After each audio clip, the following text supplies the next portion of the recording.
When it comes to critical issues like economics and public health, Americans generally trust that their elected leaders are operating with up-to-date information. But criminal justice is a different story. For a system that is vast, complex, and expensive, elected leaders and the public have so little information. The justice system should be built upon the principles of fairness, effectiveness, and efficiency. You can't change what you can't measure. We need more timely data so we can move quickly. We need actionable insights to make better informed decisions. To deliver better justice, we need better data. Safety and justice deserve better data. Justice Counts is a movement made up of an unprecedented coalition of state and local leaders. From every corner of our nation's state, county, and municipal justice systems. Law enforcement leaders and officers. District attorneys, prosecutors, and state's attorneys.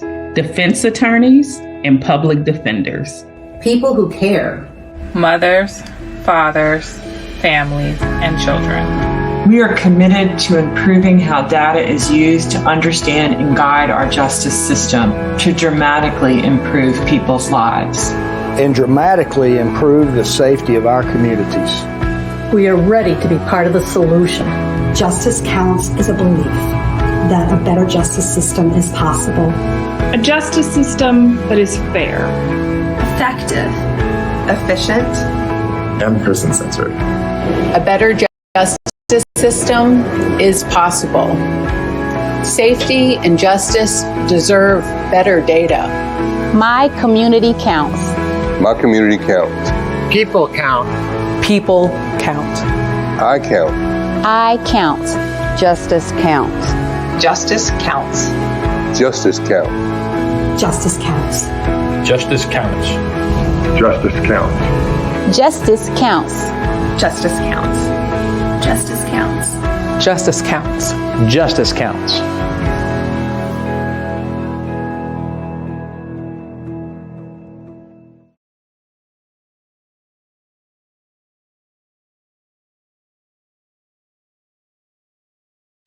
Good afternoon, everyone. Welcome to How to Make Justice Count, introducing consensus-driven metrics for criminal justice data. I'm Cam Ward, currently the Bureau of Director here in Alabama. I was a former member of the Alabama State Legislature. I know from experience in those roles how crucial, timely, actionable data is to making good decisions. And I'm thrilled to be here with you today. Justice Counts. This is the kind of data available to more and more policymakers that helps us make our decisions. It's great to see hundreds of you tuning in today from across the country to mark the public introduction of exciting, consensus-driven criminal justice metrics, the Justice Counts Tier 1 metrics.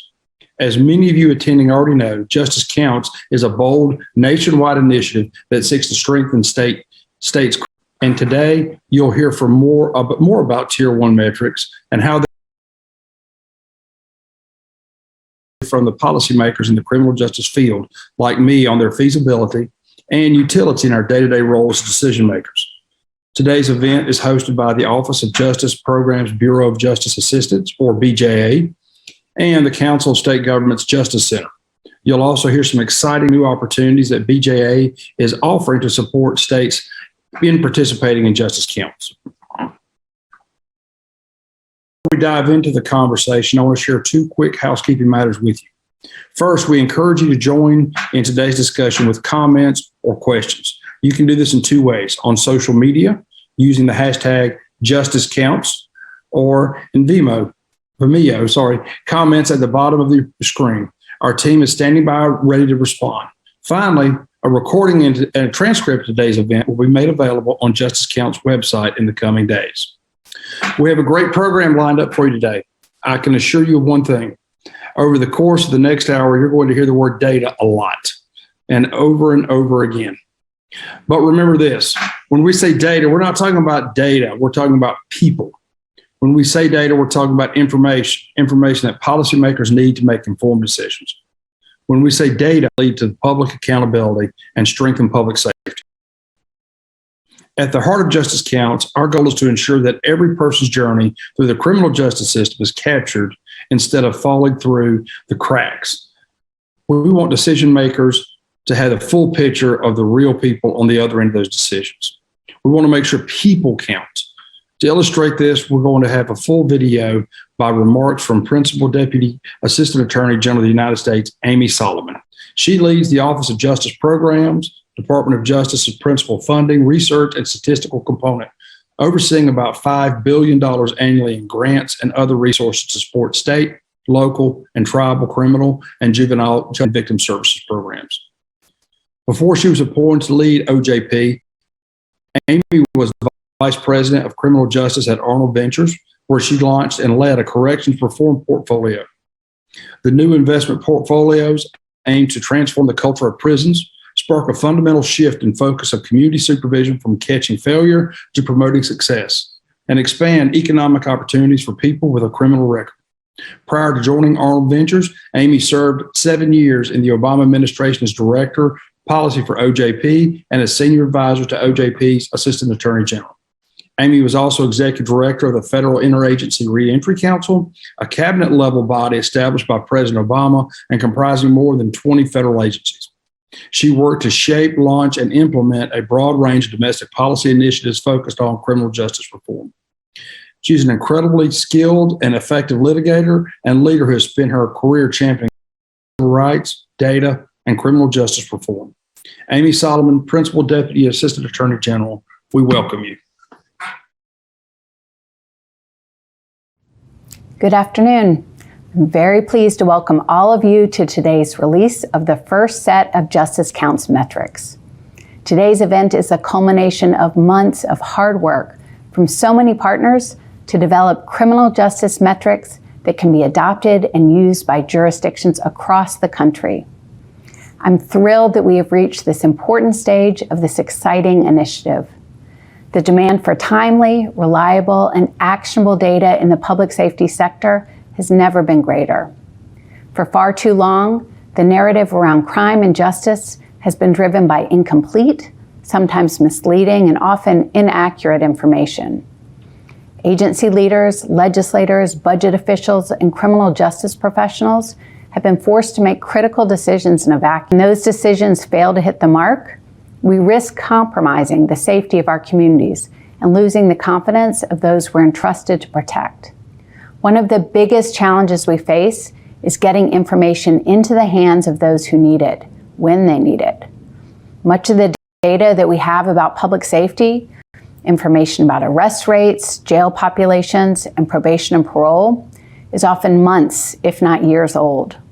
That may be fine for big picture analysis and looking at long-term trends, but it leaves a void for state and local leaders who are looking for real-time data that can help shape their everyday decisions. In many cases, the data is there, but no one has the time, the resources, or the charge to access it, to analyze it, and to share it with those who need to know. So the goal of Justice Counts is to leverage the data that we have in police departments and sheriff's offices, in corrections agencies and court systems, to help leaders make informed fiscal and policy decisions without expensive upgrades in technology and manpower. It's time that we give practitioners the tools and policymakers the data that they can use to confront the dynamic challenges that they face in real time. The Justice Counts data scan was the first step in that direction. The team consolidated key corrections metrics published across all 50 states to help stakeholders access timely information and identify critical gaps in data. Then we began working with our partners to develop a set of metrics for every sector of the criminal justice system. What you'll see today is a product of that hard work. More than 100 experts and organizations over the last few months. You'll hear about 65 key metrics that span law enforcement, prosecution, defense, courts, jails, corrections, and community supervision. Now that the metrics have been developed, we're calling on each of you to start putting them to work. We're inviting agencies across the country to join us in creating a stronger data infrastructure by learning how to mobilize these metrics in your own states. We'll tell you today about the tools and opportunities to help you do that. We plan to select 10 states to receive no-cost technical assistance, to adopt these metrics and to use the Justice Counts framework to consolidate and publish those metrics. I'm very pleased that we'll be funding Justice Counts for an additional 3 years.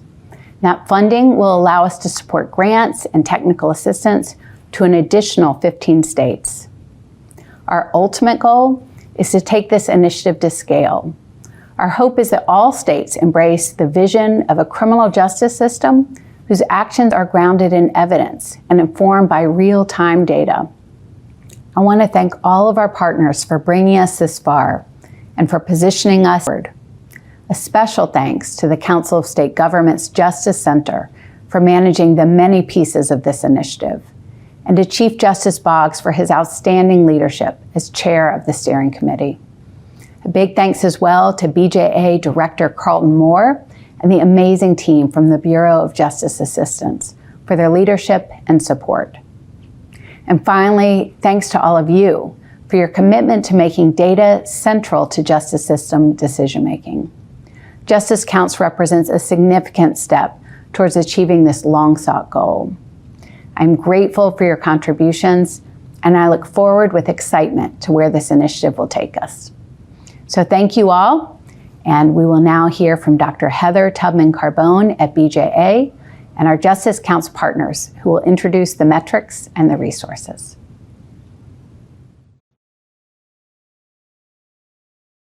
Other government sectors such as public health, jobs, real estate, school performance, the public receives regular data to inform their day-to-day decisions. But in the criminal justice system, the stakes are high.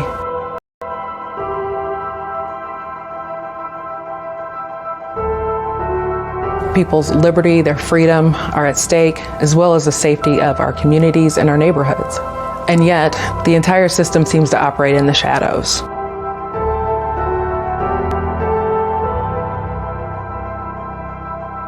Data such as how many people are in jail, how many people are going to be released onto supervision, how many people have successfully completed their restitution, all of that is not available to the public.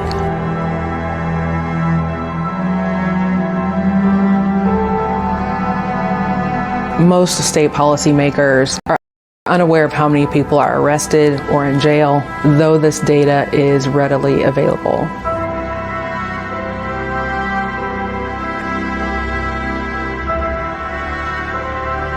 These problems are not intractable, but if we don't have the data, then we won't be able to solve the problems.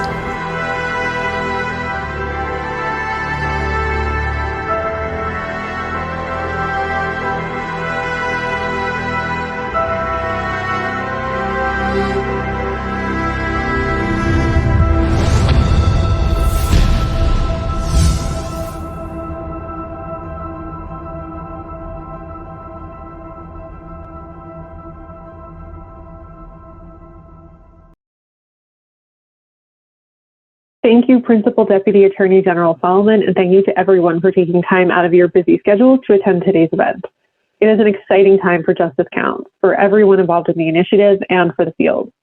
I'm joined today by Dr. Seema Tahiri from Measures for Justice, Ben Sheeler and Katie Mosauer at the CSG Justice Center, and Humphrey Obobi at Recidiviz.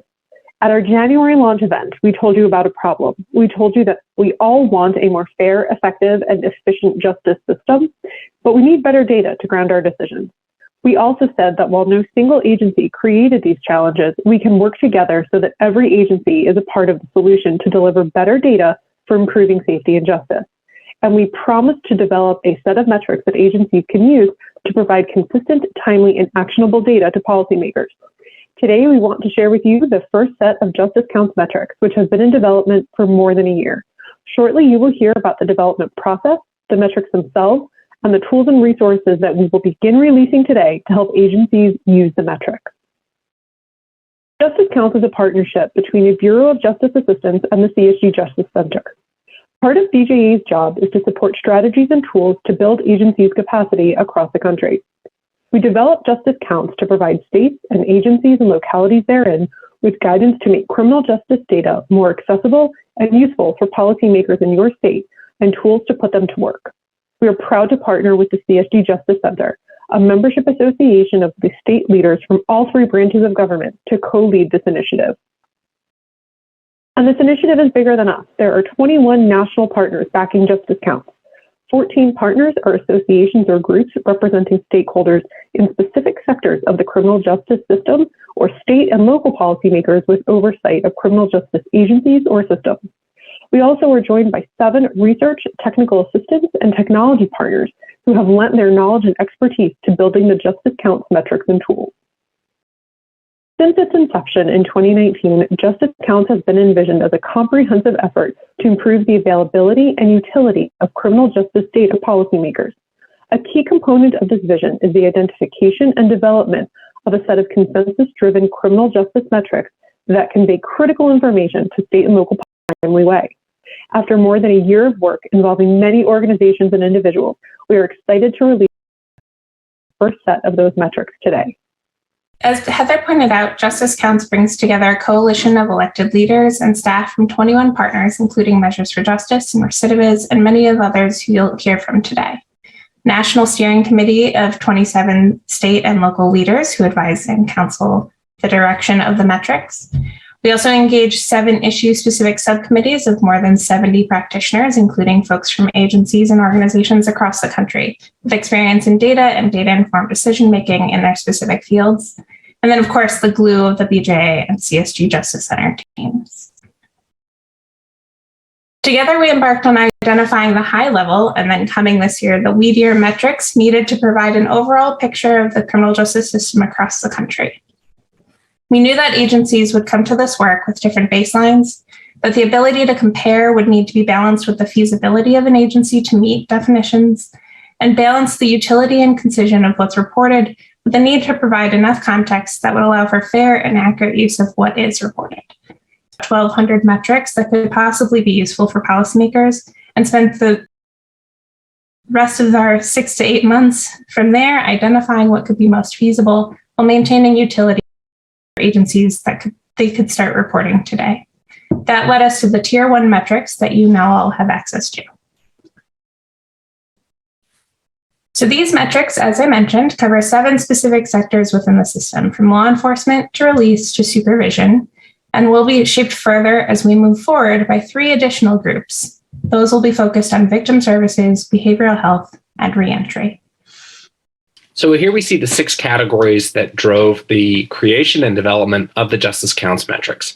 These categories are oriented around key questions that face policymakers, agency leaders, and the public with regard to criminal justice. For example, under capacity and costs. How large and expansive is our system? How much are we spending? Under operations and dynamics, what key decisions or actions are taking place at various points in the system? Under population movements, who's coming in, out, or remaining in various stages of the system? Local, county, and state criminal justice agencies. There are also 3 categories here that seek to answer more aspirational questions that policymakers are faced with every day. To what extent is our system and the operations in our system impacting public safety? How are we performing with regard to fairness, with regard to equity in terms of people engaged or involved in our system?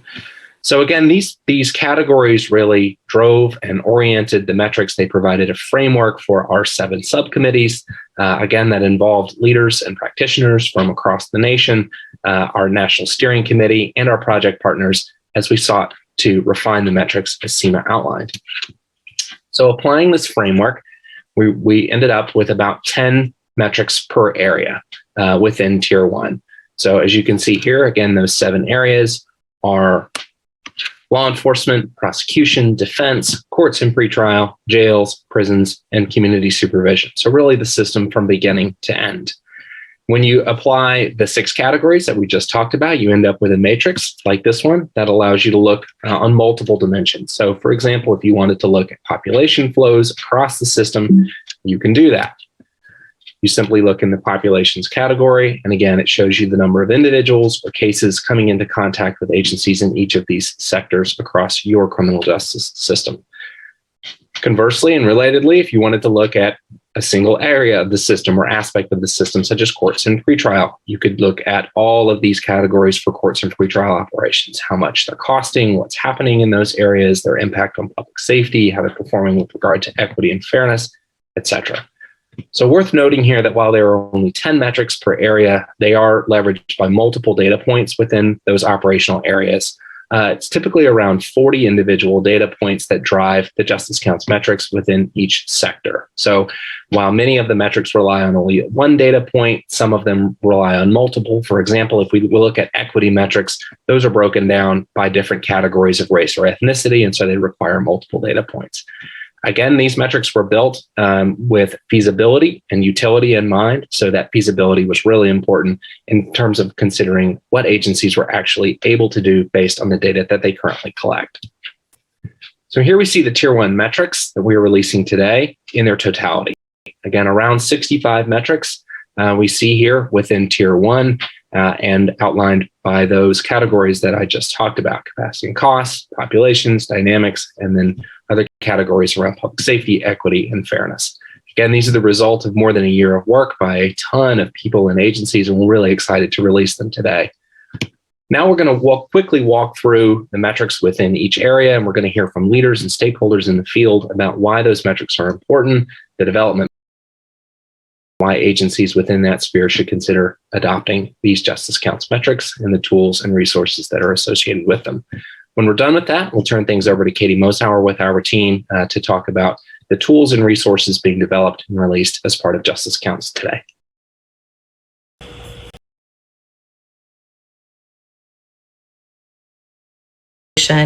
We represent the nearly 500 municipalities within the state of Maine, and there are over 135 different law enforcement agencies, the vast majority of which are municipal.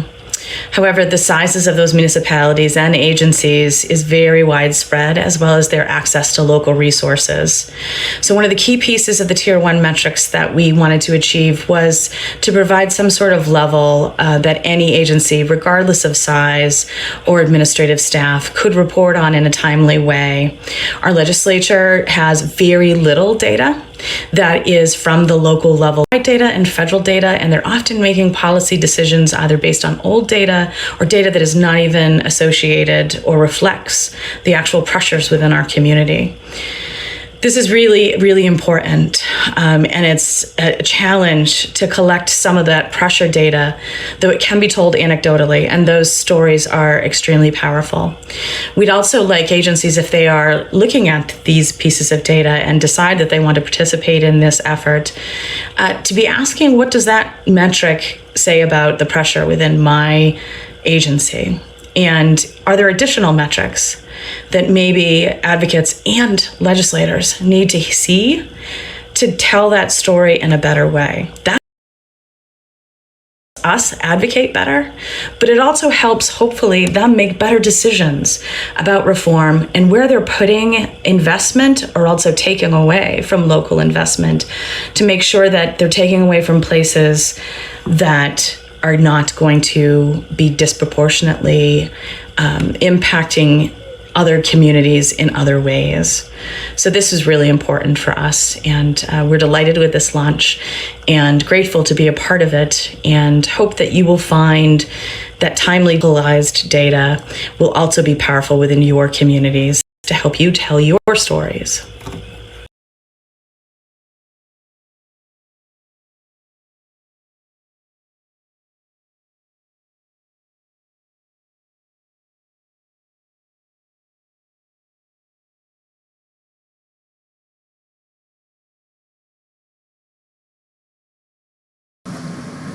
Hello, my name is Chip Coldren. I'm the director of the CNA Center for Justice Research and Innovation. I'm encouraging you to give the prosecution-oriented metrics embodied in the Justice Counts initiative your serious consideration as you collect and analyze information in your field, as you think about ways to measure your own work and performance, and as you think about ways to advance and improve your field. A quick look at the prosecution metrics in Justice Counts will reveal that they touch on important areas of activity and performance: organizational capacity, case processing, public safety impacts, providing service to crime victims, discretion and ethics, and more. Please join your colleagues throughout the justice system in advancing and working with the Justice Counts prosecution metrics.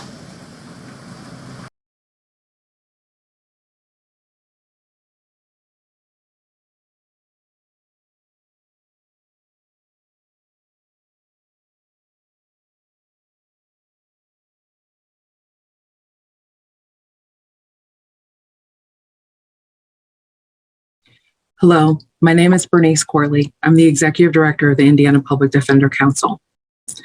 Each year, millions of people rely on the public defender system for representation, a system which is often under-resourced in every measure.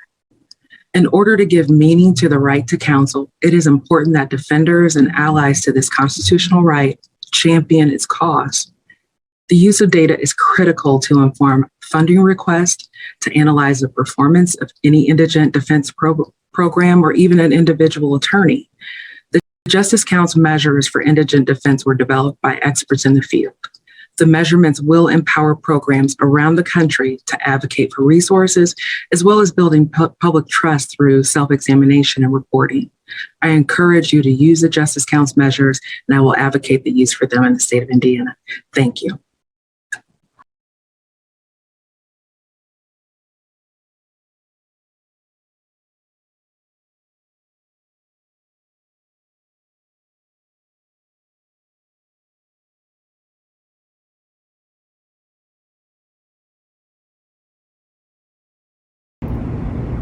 Hello, I'm Bennett Wright, the Executive Director of the Alabama Sentencing Commission. I'm excited about the launch of Justice Counts. This new initiative will provide access to information about court operations from across the country. The ability to review common and important pieces of information will benefit everyone seeking to improve court operations and to gain a better understanding of not only current trends in your current state, but also from across the country. I would encourage you to participate in this effort and to also access the broad array of information supplied by Justice Counts. Thank you.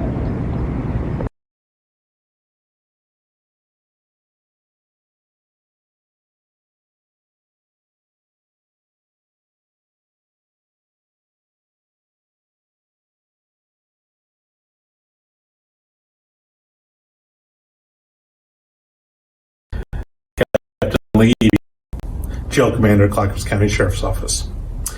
Justice Counts and jail metrics are important and necessary pieces in helping give decision makers accurate data to guide program and financial decisions to better serve the communities we live in and the populations in our custody. As a jail commander, Tier 1 metrics are easily understandable and a huge step in the progress of our profession to better gauge success and help standardize languages across the criminal justice system, to help give a measurement to each facility on basic information of the organizations we run. This data will help guide important decisions and in the end, make for a more informed criminal justice system.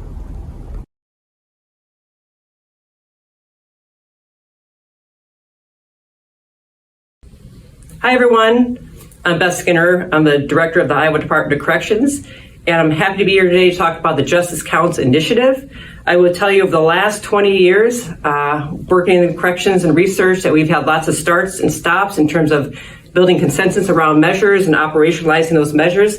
I really see this as an opportunity to establish a baseline of consistent measures we believe are important and can help us make more informed decisions.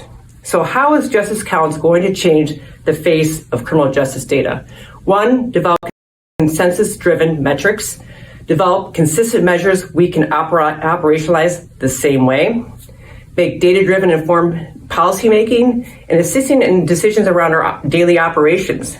It'll help us with budget decisions and resource allocation. It can help us answer where are the gaps and what we need to shore up to see better results in our systems. Finally, it's an opportunity to increase public safety, and fairness in our system. This is a game changer for the field of criminal justice. I'm excited, I am thrilled, and honored to be a part of this initiative. For the first time, we all will be speaking the same language around data in this country. Thank you, Justice Counts.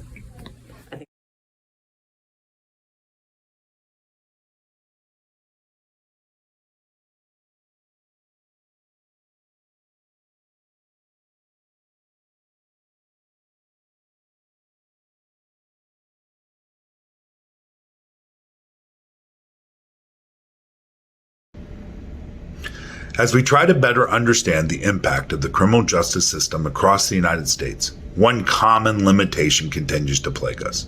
We don't share a common language to talk about what the system does, who is impacted by it, and how effective it is. Without a common set of metrics, we're often stuck with comparing apples to Tuesdays. Justice Counts sets out to fix this, a cross-system collaborative approach to help develop and implement a universal set of metrics that can be used across the United States.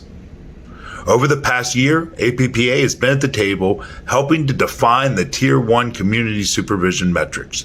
These metrics were designed by probation and parole people for probation and parole departments. We believe that having a uniformed, field-driven set of data will help us better describe the populations we work with and help us tell the true story of our impact on people's lives. We live in a data-rich environment, but up until now, we've not been able to leverage those data to paint an accurate picture of our work. Justice Counts provides an easy-to-access web-based interface that will allow our departments to quickly upload key indicators that are standardized across the country, allowing us to finally compare apples to apples. I encourage all community supervision departments to take advantage of Justice Counts. This platform will provide us with the means to collect and share information to better our field and demonstrate the great work that we're all doing to help change people's lives and protect our communities.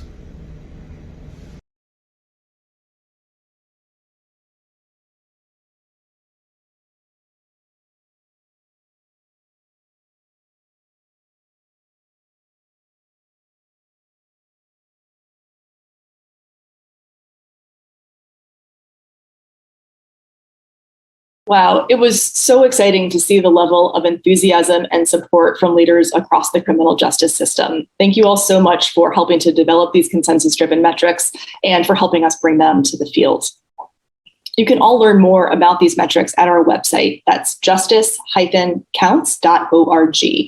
And on the website, you'll find that at-a-glance view that Ben mentioned, which puts all of the metrics side by side so that you can see how they relate to one another. There's also much deeper dives on the website, so you can actually get into the individual data elements that make up each metric. We're developing one additional piece called the Technical Implementation Guide that we'd like to invite agencies to participate in that process with us. On the website, you'll see signups for work sessions for each individual criminal justice system sector. We'd like agencies to participate in the discussion around the definitions and calculations that will construct the back end of the metrics. These conversations are critical to make sure that we're accounting for the level of nuance and variation across agencies and are really allowing the right level of context and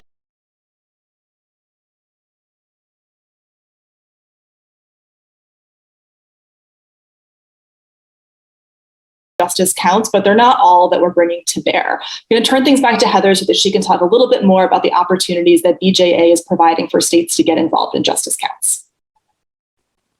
Thanks, Katie. As Katie mentioned, a lot of energy and focus has gone into developing resources and materials to help states and agencies adopt the Justice Counts metrics. There are 3 pathways to become a Justice Counts state: independent adoption and 2 assisted adoption pathways. All states and agencies therein can access on-demand tools to assess their readiness, build interest, and begin using the Justice Counts metric. And then I am thrilled to announce that we have 2 programs to provide direct and tailored assistance to states: the Founding States Program and the Implementation Grant Program. We'll talk more about those in a moment. And in addition to those resources, we at BJA, partners backing Justice Counts, are here to help. We wanted to first talk a little bit about those resources that are available for everyone.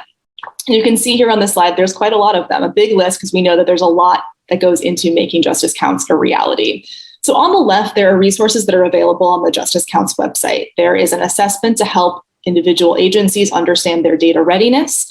There are tools to understand how to implement the metrics. And then there's also a toolkit to help mobilize other agencies in your state to really achieve the cross-system view that's so integral to Justice Counts. Now, on the right-hand side of this list are on-demand tools and resources that you can request of the Justice Counts team. We can offer briefings to legislatures or to member associations. And we're also staffing a help desk to just help address any of the questions that come up along the way. Now, we know this kind of a list can be a little abstract, so we wanted to give you a tangible example of the depth of these tools and how they can help. So this is an excerpt from the Justice Counts self-assessment, which helps agencies understand their readiness to share Justice Counts metrics. Now, we've pre-populated this tool to the best of our ability with every criminal justice agency in the country. So you can simply select your agency and then receive a tailored set of data-specific questions for your individual sector. So hopefully you can see the text on the screen here shows individual data elements and then a range of responses about the data associated. We wanted to make sure we could catch the nuance of, yes, our data is fully ready, available, and able to be reported on demand, to we input that data, but we can't export that data, to, that data is housed with somebody else. Maybe nobody has the data, or maybe you don't know, because each of those responses is really critical and means that there's a different action item associated. So based on the responses to each of these questions, the assessment will generate a custom score for you. Now, the custom score will be presented to you at the end of the assessment, along with a really simple and clear list about which metrics you are fully ready to share, which metrics you are partially ready to share, and which metrics might not be ready for sharing just yet.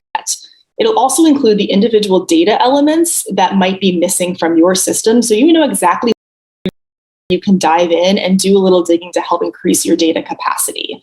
The good news is that you don't need to be able to report every single data element to participate in Justice Counts. We know that even with a bunch of the data elements, there's a lot of information and data that can be provided that will have valuable insights for policymakers. CJA is funding 2 programs to help you become Justice Counts states. The Founding States program will provide intensive assistance to 10 states, including hands-on assistance from the CSG Justice Center to recruit agencies within the state to participate, to help them adopt and share the metrics using the Justice Counts digital infrastructure. The Implementation Grant Program will provide grant funds and technical assistance to 15 states to develop and implement adoption plans and begin communicating results with policymakers. I'll now turn things over to Humphrey Obovi with our Justice Counts technology partner, Recidiviz, to preview that digital infrastructure, the way it works, and how it will power Justice Counts. On the technical side, Recidiviz is working with all partners and agencies involved to help this digital infrastructure provide 3 things. First is a way for agencies to share Justice Counts metrics in a way that is trivial for any member of an agency staff, including non-technical members such as police officers, clerks, or otherwise. Second, we want to build this in a way that's scalable, extensible, and open. It should be easy for any member of the criminal justice ecosystem, from agencies to record management systems, to assist in publishing these metrics. And lastly, we want to build a way for them to look good while doing it through visually appealing dashboards that tell the story behind the data. Shown here is an example of the developing infrastructure. You can see here that there are opportunities to both share metric data, as well as provide agency-specific context that will be important to shape how the data is displayed and explained. Once an agency shares Justice Counts metrics, that data will populate a state-specific dashboard with a range of clear, concise, and informative visualizations that policymakers can rely on to be up-to-date and useful in their decision-making. We look forward to working with the founding states and members of the Implementation Grant Program to shape these data visualizations and begin sharing metrics later this year.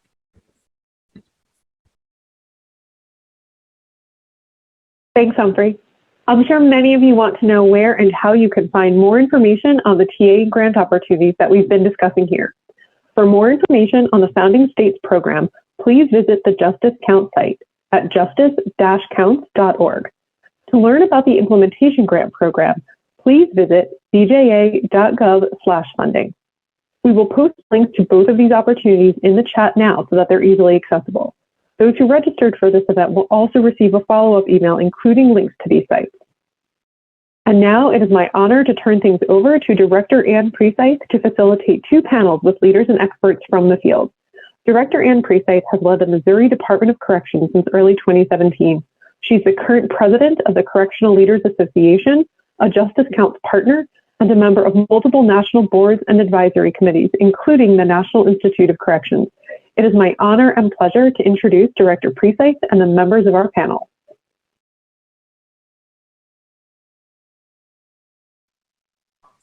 Thank you, Heather, and Katie, Ben, Seema, and Humphrey. That was incredibly informative.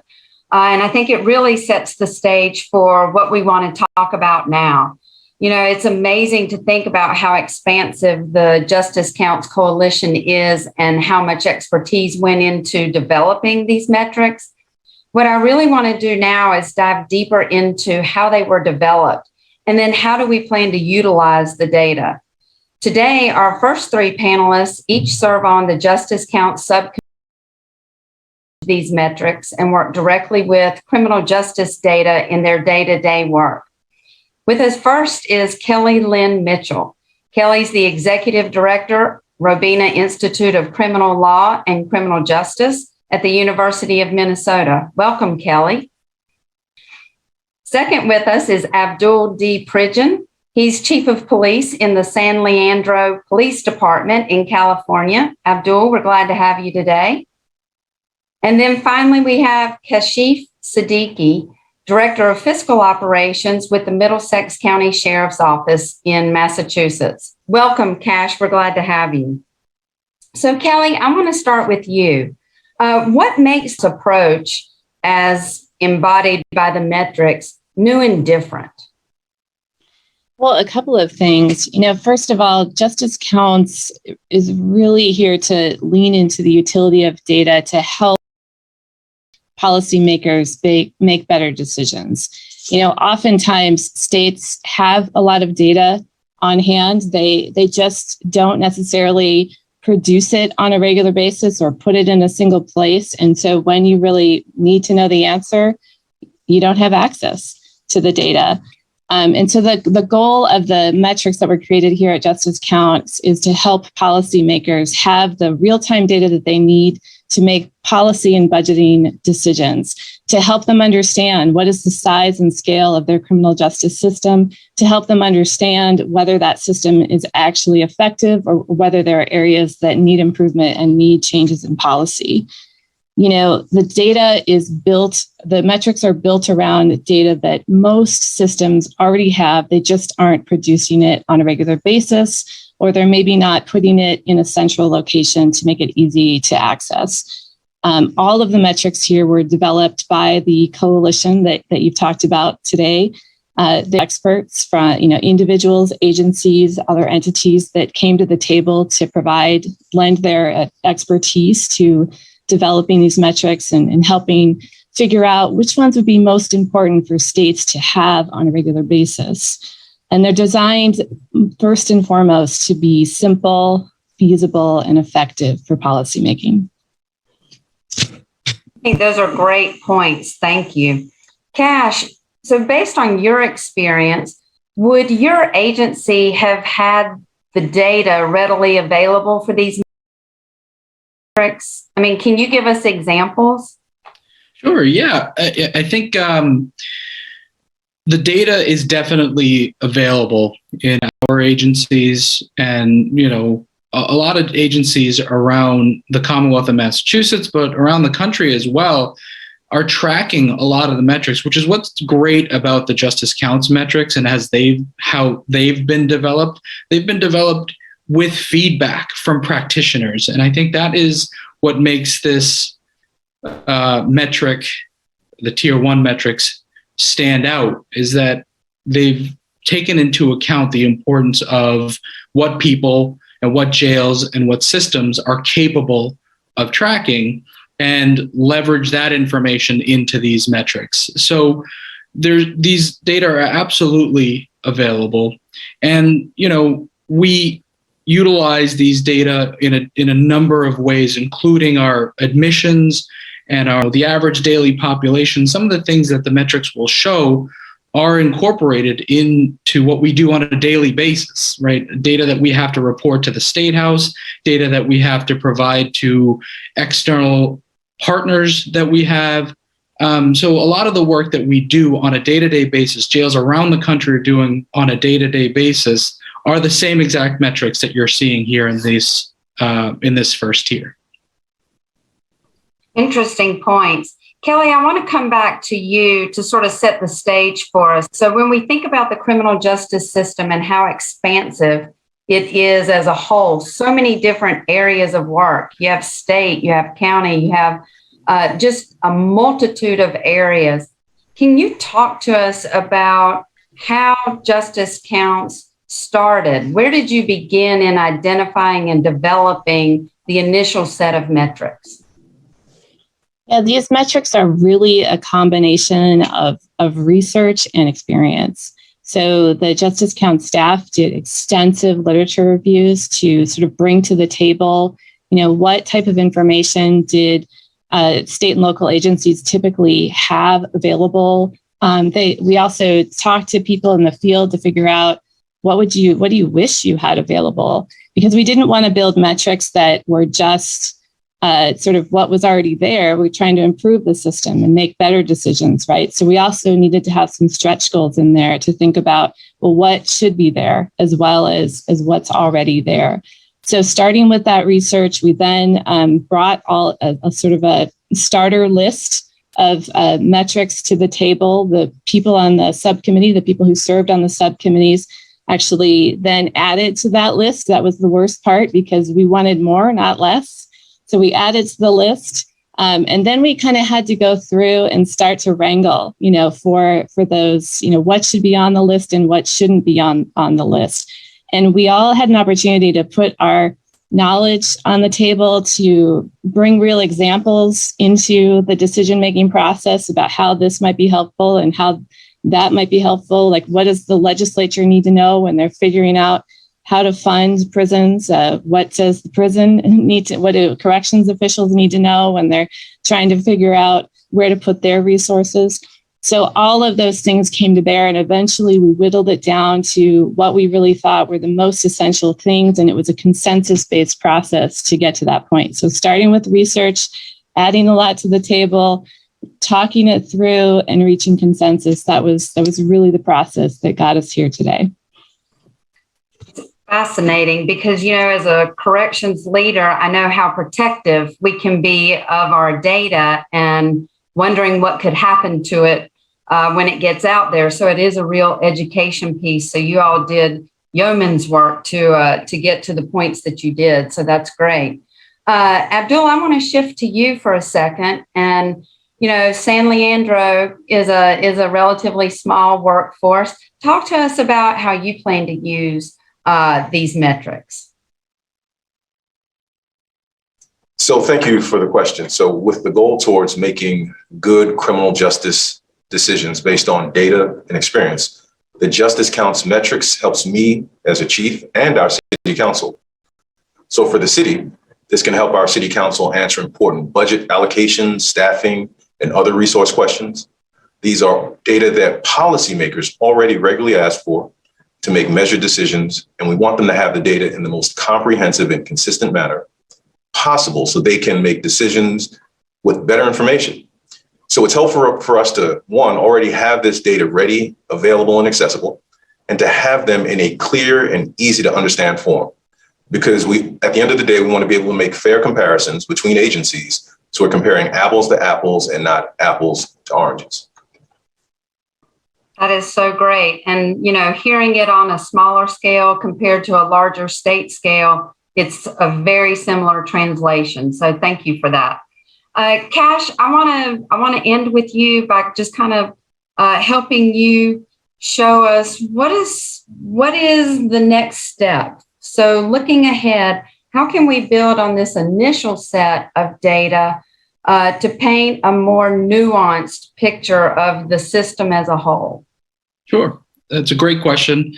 So as any good researcher, any good scientist will tell you, data and collection of data baseline. You have to start somewhere. You can't know what you don't know until you actually do the work to collect some information.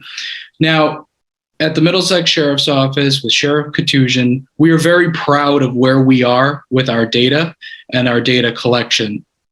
But it had to start somewhere. And I think this Tier 1 metrics is a great place to start for a lot of agencies that are looking to track data.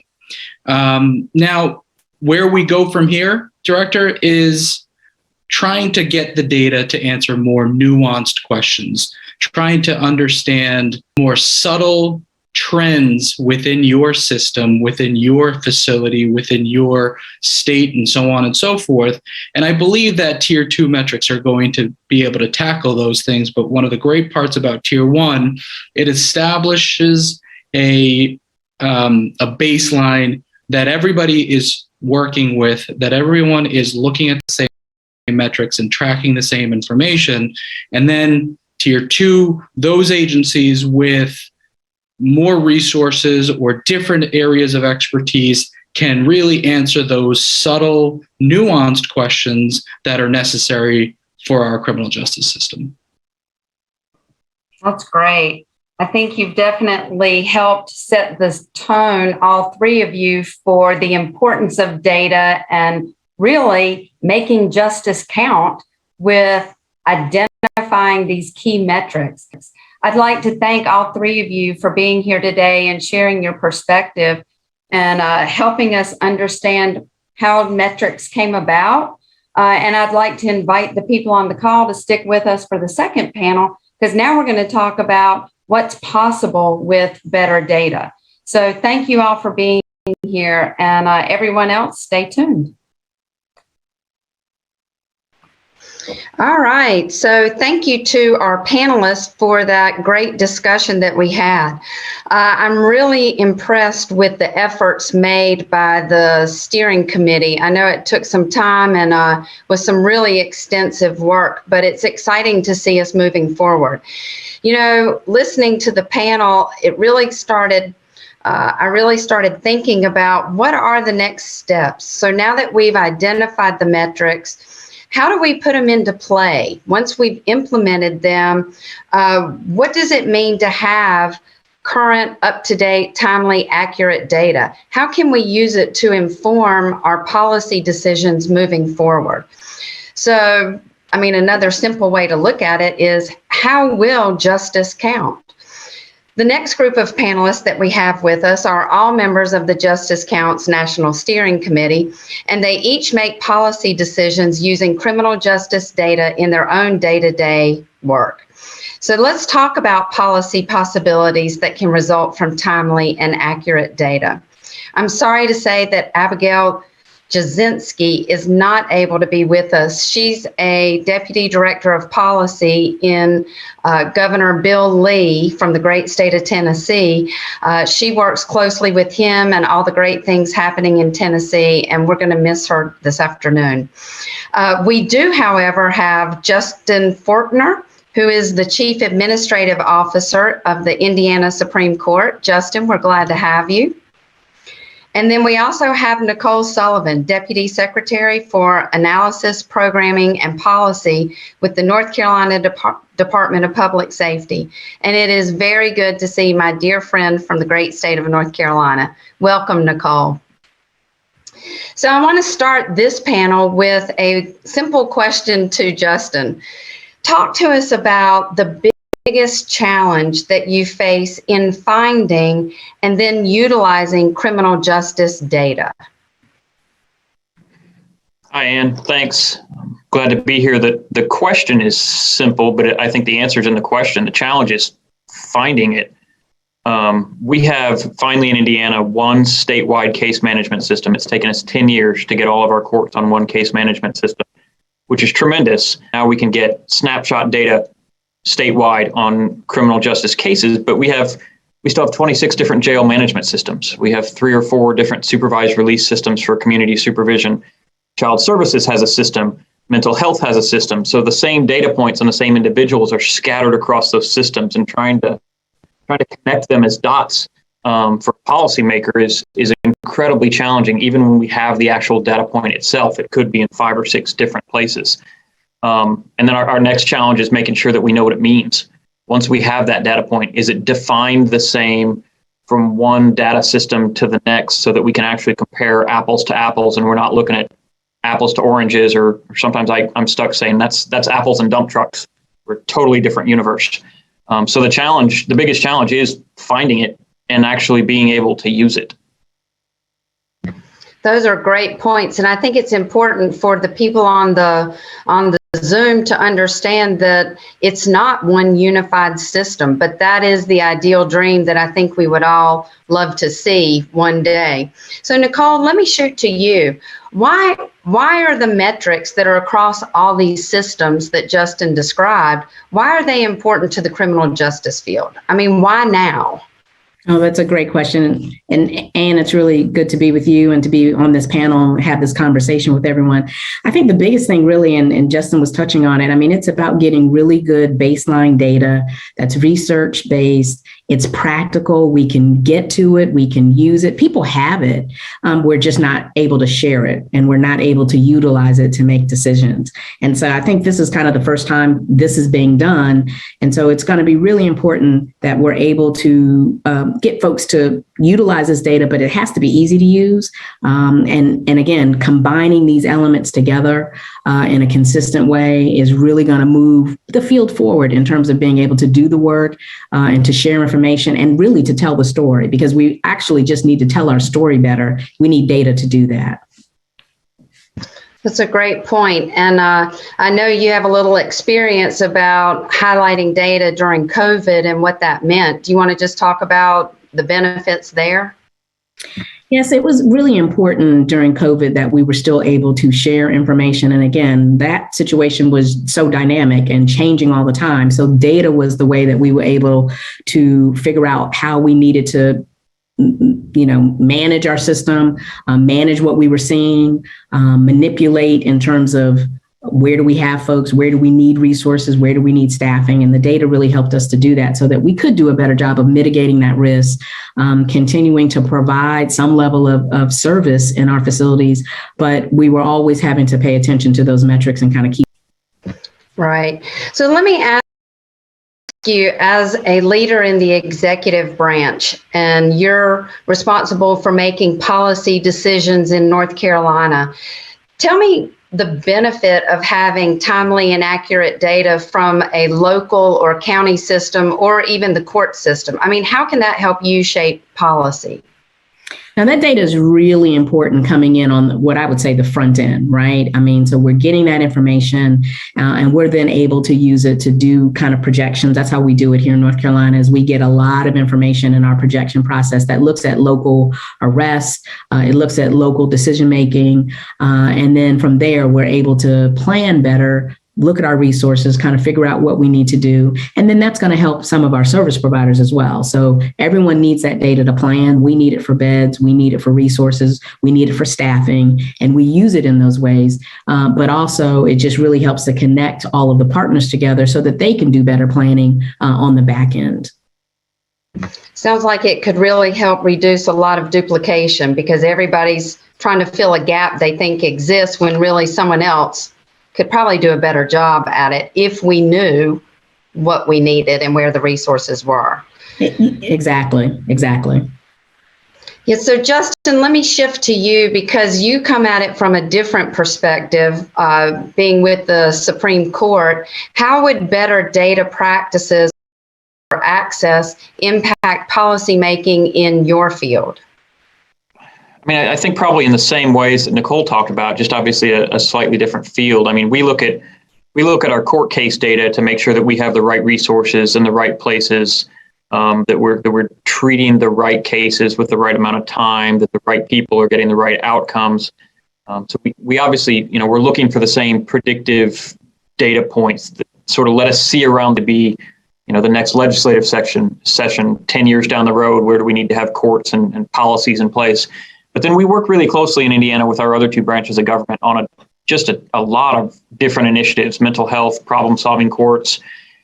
We have a statewide Justice Reinvestment Advisory Council that's interbranch that all looks at data points to make statewide cross-branch policy decisions.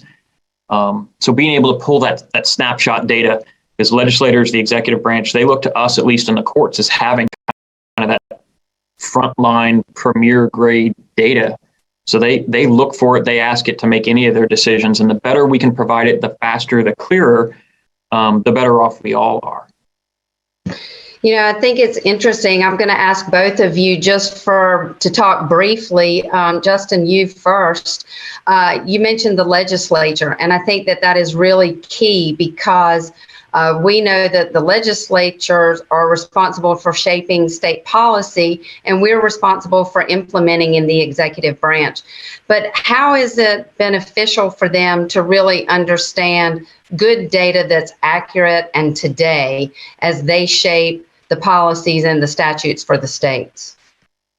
Well, at least for me, I like to think that we don't want them to be necessarily data driven, but data informed. We want to make sure that they understand the conditions on the ground as clearly as possible, at least when they're talking to us, at least as they flow through the court system. And one of the things we talk about here is that courts in a local community are kind of like the ER. That's where the ills pop up very frequently first. So being able to go to them or have, what is happening? What are you seeing? I'm hearing this. Is that correct? And allowing them to understand whether that's the correct perception. Maybe it's something else that they don't see. Lets them make those sort of statewide decisions with a little more clarity. And it sort of behooves all of us to make sure they're doing that as much as possible. It's a great analogy for the courts. I had not really thought about it like that. Nicole, what do you think about how it benefits or is meaningful to the legislature? You know, I think that's the crux of kind of what they need to know is the what's happening in the system, what is happening on the ground, and kind of to follow with Justin's analogy about the ER, then I guess, you know, the correction system is like the hospital, right? We're trying to fix people. And so to really know what people need and how best to address those problems, then you need data about that. And then, of course, we need resources to do that. And so the legislature needs to understand those problems and have that information and be data informed, as Justin said. So that they need to understand the story. They need to understand the scope of the problem so that we can apply right resources so that we can actually get people into the hospital, maybe help fix them. Well, that's a great from both of you. Nice job.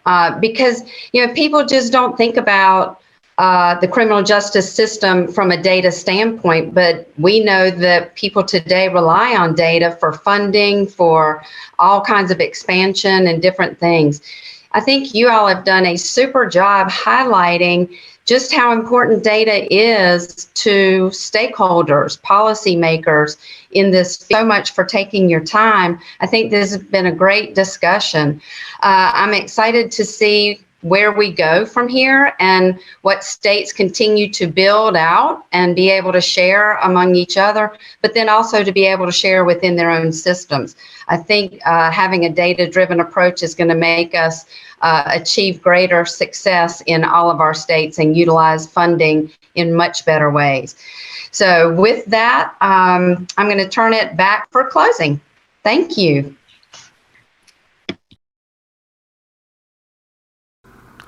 Thank you to our presenters and panelists, and especially to Director Ann Precythe for a really fascinating and insightful conversation.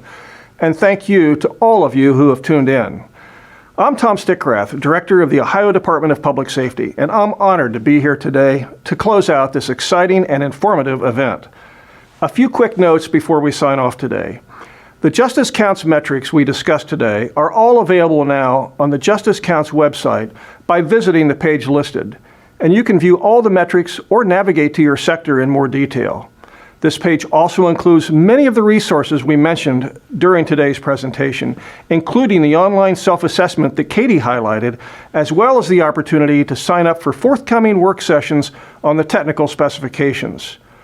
On the website, you will also find a page to Become a Justice Counts State, with a toolkit and many resources, including templates for executive orders, legislative resolutions, letters of request, working group coalition building guidance, fact sheets, decision-making briefs, and a link to request legislative briefings or presentations to your state or association from the Justice Counts team. There is also more information about the founding state and implementation grant programs, which have limited spots. And finally, if you have not already done so, please join the Justice Counts email list to learn about future events and resources. You can sign up via the Justice Counts website on the page listed Get Involved. You will also find pathways for your next steps for joining Justice Counts according to your position. If you pre-registered for today's event, we will send an email with a recording of today's discussion. If you did not pre-register, you can access this recording on the Justice Counts website.